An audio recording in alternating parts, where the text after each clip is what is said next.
Oke, ini saya salah show aja. Oke, pada malam hari ini kita akan membahas tentang proses-proses pada sistem operasi. Ya, untuk matkul sistem operasi kali ini ya. Untuk yang pertama, untuk membahas tentang proses-prosesnya, kita harus tahu tentang proses dulu ya. Proses itu eh, pada dasarnya adalah sebuah program dalam eksekusi ya. Eksekusi suatu proses harus berlanjut secara berurutan. Nah, suatu proses didefinisikan sebagai entitas yang mewakili unit kerja dasar yang akan diimplementasikan dalam sistem. Ya, nah, singkatnya atau secara simpelnya itu ya, eh, kami menulis program komputer kami dalam file teks dan ketika kami menjalankan program ini, yaitu menjadi proses yang melakukan semua tugas yang disebutkan dalam program. Jadi ketika kita menulis sebuah program gitu ya, kita ketik codingan, ketika kita dijalankan, ya, itu adalah merupakan satu tugas tersendiri itu ya dalam satu program.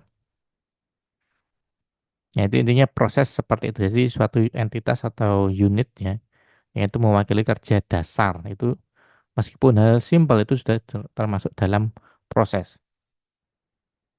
Kemudian ketika suatu program dimuat ke dalam memori ya, ketika itu proses nanti akan masuk ke memori dan itu menjadi suatu proses. Itu dapat dibagi menjadi 4 bagian, yaitu ada yang namanya stack, ada heap, ada data, dan ada juga teks ya. Mungkin nanti setelah ini ada gambar ya, mungkin tata letak yang disederhanakan lah, sketsanya aja gitu dalam memori utama. Ini suara apa ya? Bentar, bentar. Nah, untuk gambarnya ya, kurang lebih seperti ini. Jadi ada yang nama stack. Stack itu di bagian atas, itu tumpukan-tumpukannya ya. Kemudian bawahnya itu ada heap, ada data, dan juga ada yang namanya teks ya. Mungkin kalau ingin mempelajari lebih detailnya, kalian bisa mempelajari lebih lanjut di apa? Kalian searching secara mandiri di Google gitu ya. Banyak sekali lebih detailnya. Mungkin kalau saya lebih ya sederhana aja mendeskripsikannya ya. Yang pertama itu stack itu eh, berisi data sementara ya, seperti parameter, metode, atau fungsi, alamat pengirim, dan variabel lokal.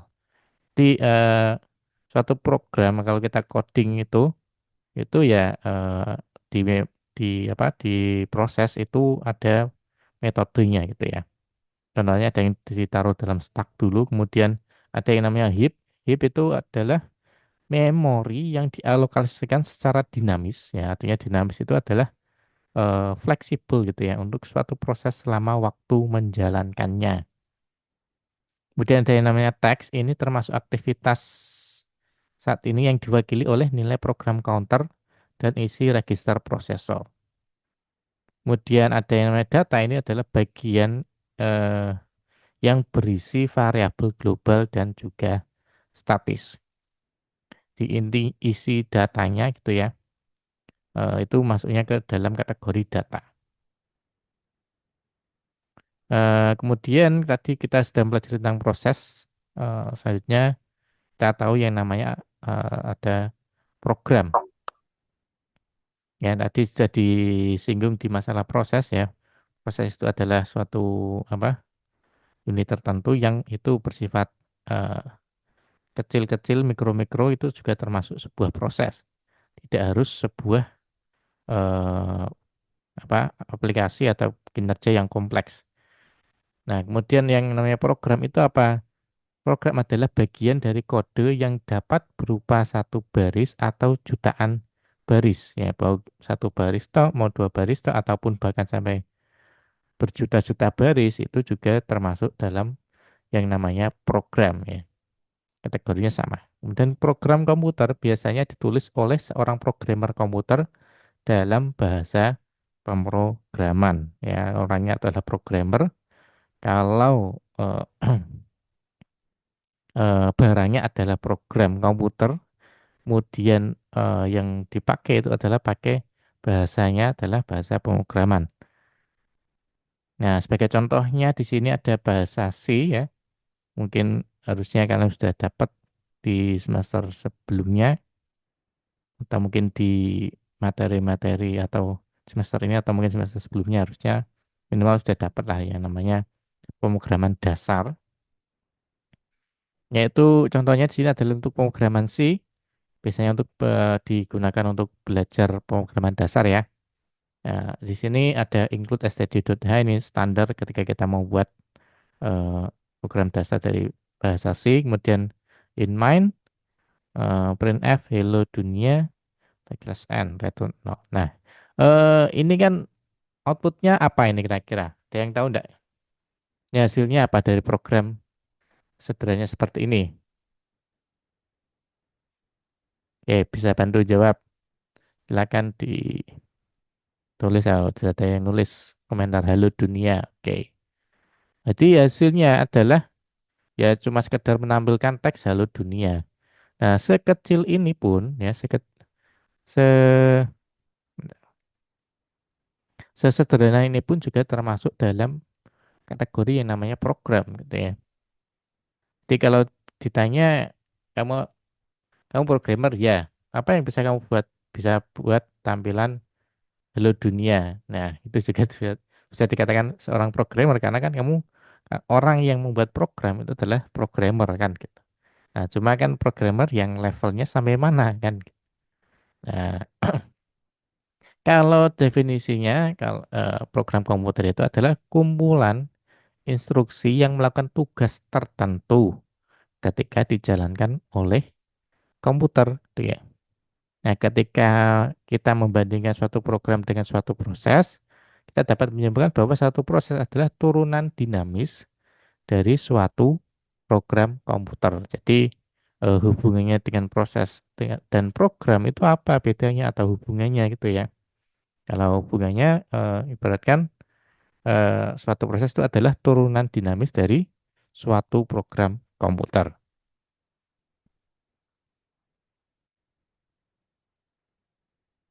Udah, maaf kepencet. Langsung ke N ini.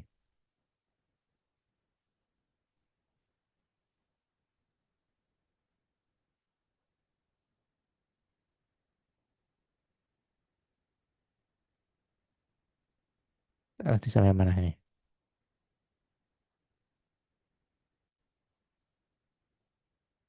Saya dulu. Sampai sini. Ini bentar. Kepencet N. Dia langsung skip.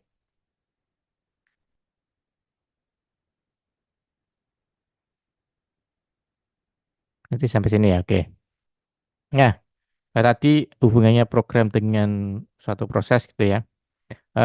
Selanjutnya kalau terkait dengan apa bagian dari program komputer yang melakukan tugas didefinisikan dengan baik dikenal sebagai algoritma. Jadi kalau ada tadi adalah program itu apa, terus ada istilah yang namanya algoritma. Algoritma itu adalah apa bagian dari sebuah program yang melakukan tugas yang didefinisikan dengan baik. Ya, artinya sudah diatur sedemikian rupa gitu ya. Itu dinamakan dengan algoritma. Nah, kumpulan program komputer, perpustakaan atau library istilahnya ya. Kalau di bahasa Indonesia kan memang agak aneh, perpustakaan.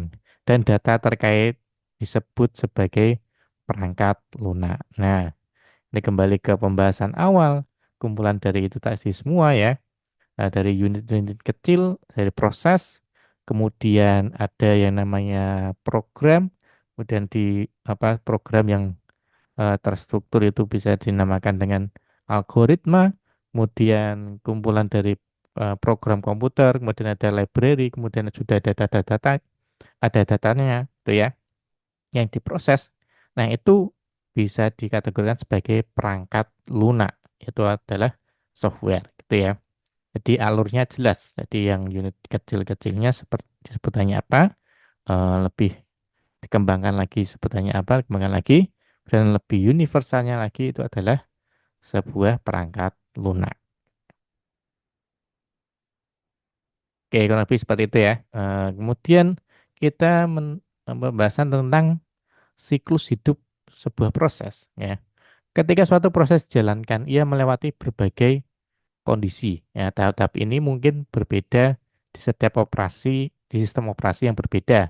Dan nama-nama negara ini juga tidak standar. Secara umum, suatu proses dapat memiliki salah satu dari 5 negara berikut sekaligus. Kok negara ini? Nah, ini teksnya dari agak aneh ini. Nah, kurang lebih seperti ini gambarannya ya. Tabelnya langsung aja biar lebih on point. Kemudian yang pertama itu start atau mulainya ini. Ini adalah kondisi awal suatu proses saat pertama kali dimulai atau dibuat. Jadi dalam kondisi start. Kemudian kondisi yang kedua yaitu ready, yaitu proses sedang menunggu untuk ditugaskan ke prosesor. Jadi masih dalam antrian gitu, sudah ngantri. Ibaratkan kita mau cukur rambut itu ya, mau cukur rambut, jadi kita antri dulu ya, ngambil nomor antrian atau mungkin antri duduk gitu ya.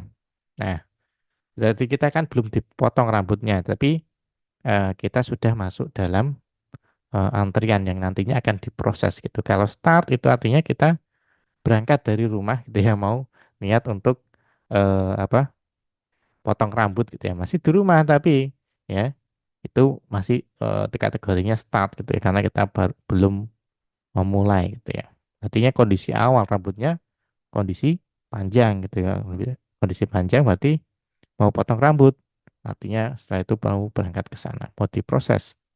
Nah, setelah sampai itu masuknya dalam adalah ready, sudah masuk dalam antrian. Oke, seperti itu dari start, ready, kemudian running.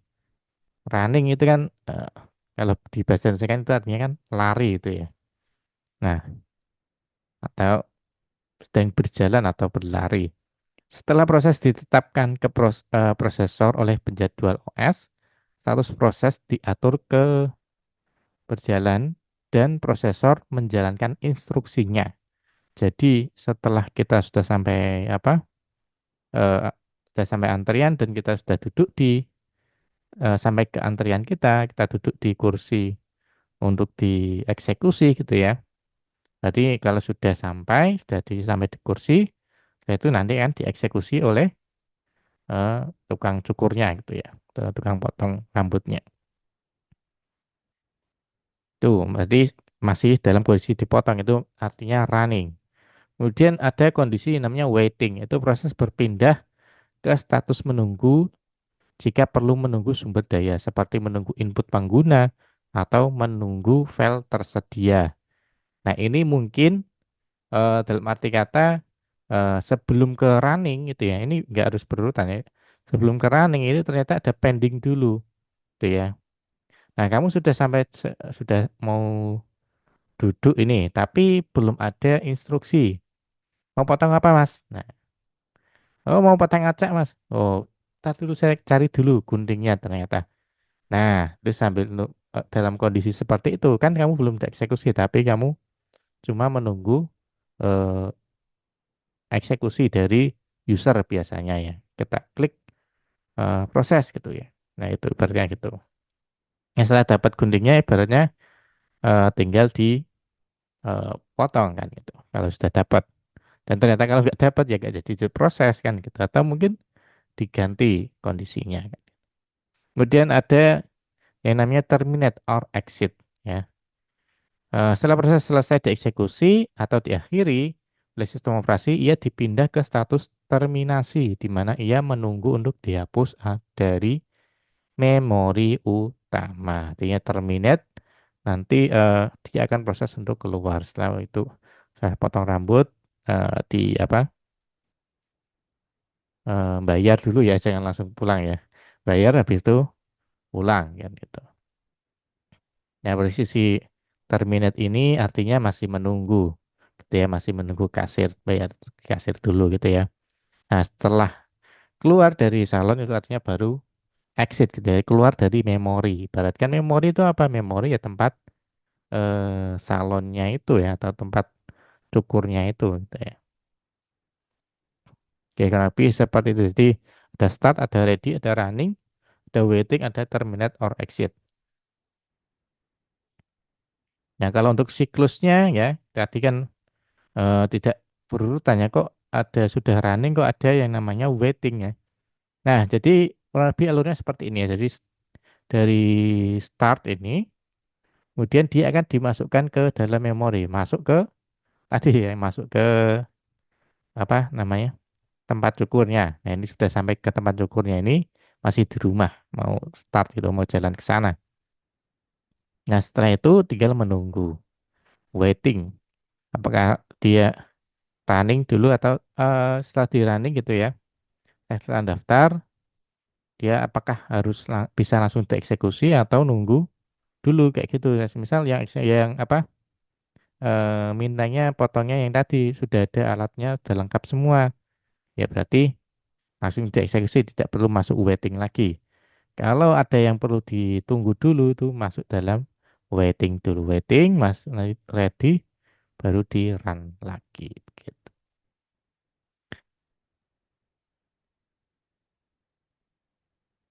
Kemudian kalau sudah selesai running gitu ya, udah eksekusinya udah kelar, sudah oke, baru nanti masuk ke dalam terminate. Terminate itu artinya proses untuk keluar.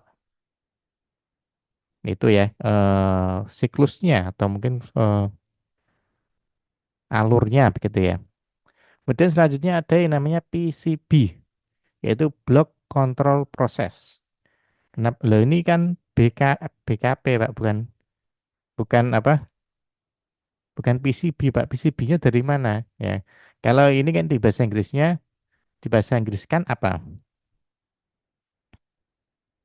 Kalau bahasa Inggris itu tidak urut seperti ini ya. Ini block control process itu artinya bahasa Indonesia. Kalau di Inggris kan berarti proses control block gitu ya. Di proses control block. Jadi bloknya itu di bagian belakang, prosesnya di depan. Kalau di bahasa Inggris kan, jadi kontrolnya pakai C gitu ya, control block, proses control block. Tuh.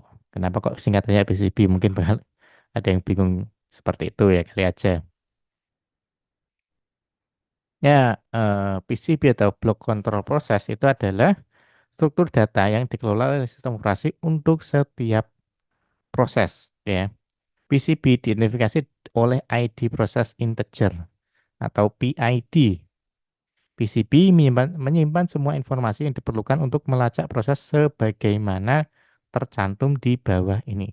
Ya, ibaratkan saya sederhananya sih, itu tadi kamu sudah masuk ke dalam proses, kamu dikasih nomor antrian gitu ya, mau antrian nomor berapa kan gitu.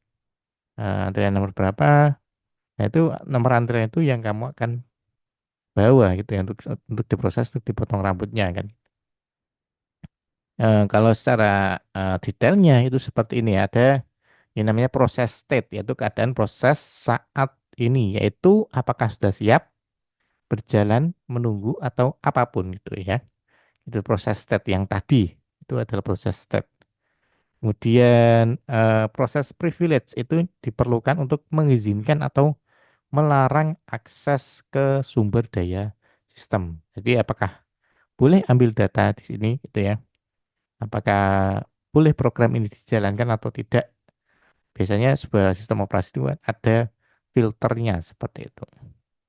Atau mungkin kalau di HP atau di Android gitu ya, ketika kita install APK dari di luar apa eh, Google Play Store, yaitu biasanya kan kadang ada notifikasi apakah yakin ingin menginstal di luar dari Google Play Store kan gitu, ada pertanyaan seperti itu. Kalau kamu yakin ya wis confirm, kalau tidak ya itu enggak jadi dilaksanakan kan gitu. Dan ID proses itu identifikasi unik untuk setiap proses dalam sistem operasi. Jadi dikasih lah identitas kayak tadi, nomor antrian itu tadi, dikasih ID-nya gitu ya. Kemudian ada yang namanya pointer, yaitu proses penunjuk ke induk. Jadi ada pointer. Pointer kalau kita sebutannya pointer kan di mouse ini ya, panah ini pointer. Jadi ibaratnya indikatornya lah ini yang dijalankan yang mana itu pointer. Kemudian program counter yaitu penghitung program yaitu dalam bahasa Indonesianya ya. Itu adalah penunjuk ke alamat instruksi berikutnya yang akan dieksekusi untuk proses ini. Yaitu jadi semisal tadi di apa? Bentar, kok misal tadi di dalam ketika kita mau ngantri, mau ini kan ada istilahnya yang mengatur antriannya. Nomor nomor 10, nomor 11 gitu ya. Ibaratkan program counter gitu ya. Setelah ini siapa yang maju, setelah ini siapa yang maju. Itu adalah program counter yang hitung.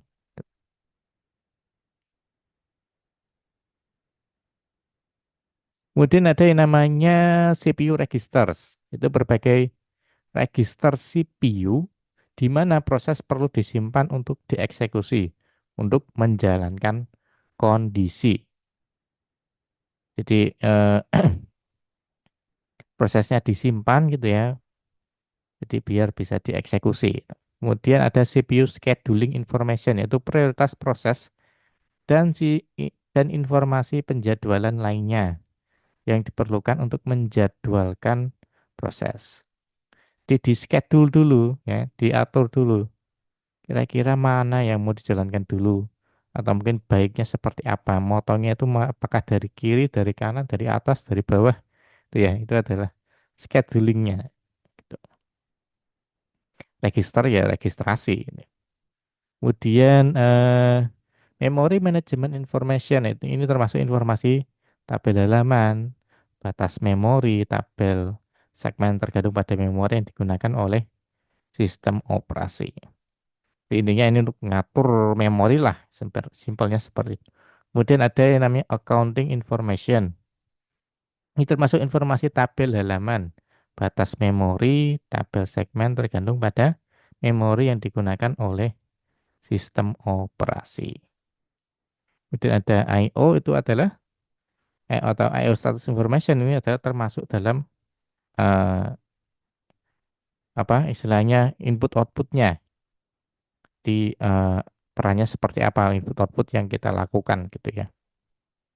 Ini untuk prosesnya seperti apa di dalam blok kontrol proses ini. Nah, kemudian arsitektur PCB itu sebenarnya tergantung pada sistem operasinya itu sendiri ya, dan dapat berisi informasi yang berbeda dalam sistem operasi yang berbeda. Jadi mungkin kalau kalian bandingkan macOS, bandingkan dengan apa Windows gitu, Android kalian bandingkan dengan iPhone, ya tentu saja berbeda meskipun apa dalam arti kata sederhananya yang paling terkenal yaitu iPhone dengan spek RAM sekian dibandingkan dengan Android RAM sekian. Misal iPhone-nya RAM-nya 4 GB dibandingkan dengan Android RAM-nya 8 GB, belum tentu yang 8 GB itu jauh bisa lebih istilahnya berjalan lebih lancar gitu ya. Dibandingkan dengan RAM yang 4 GB itu tergantung sistem operasinya kembali lagi ya.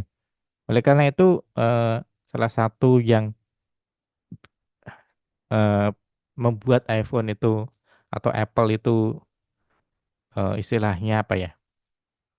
Produknya lebih dipandang lebih premium itu karena memang dari segi ekosistemnya dia itu close, yaitu tertutup dibandingkan dengan produk-produk yang lain gitu ya. Artinya mereka kembangkan sendiri, mereka uji keamanan sendiri, programnya yang mau mengupload di apa Apple Store apa namanya sih itu. Ya intinya Google Play Store-nya iPhone lah ya. Itu ada seleksi yang cukup ketat gitu ya, tidak semudah dengan yang di Google Play Store. Nah, itu adalah kebijakan-kebijakan dari pembuat dari sistem operasinya. Nah, sistem operasi ini sangat menunjang kepada hardware yang diterapkan di sana gitu ya. Jadi hardware-nya meskipun secara spesifikasi tertulis itu tidak lebih kencang, tapi ketika eh, sistem operasinya itu bisa membuatnya optimal itu ya akan bisa lebih kencang daripada dengan hardware yang secara spesifikasi tertulisnya di bawahnya gitu ya. Lebih seperti itu gambarannya. Kemudian PCB dikelola untuk suatu proses sepanjang masa pakainya dan dihapus setelah prosesnya berakhir ya. Contohnya seperti ini yaitu ada proses ID, ada state, ada pointer, ada prioritas, diagramnya sederhananya kayak gini ya. Dan ada program counter, kemudian ada CPU register, ada IO information, accounting information dan lain-lain seperti itu. Nah, ini saya rasa untuk hari ini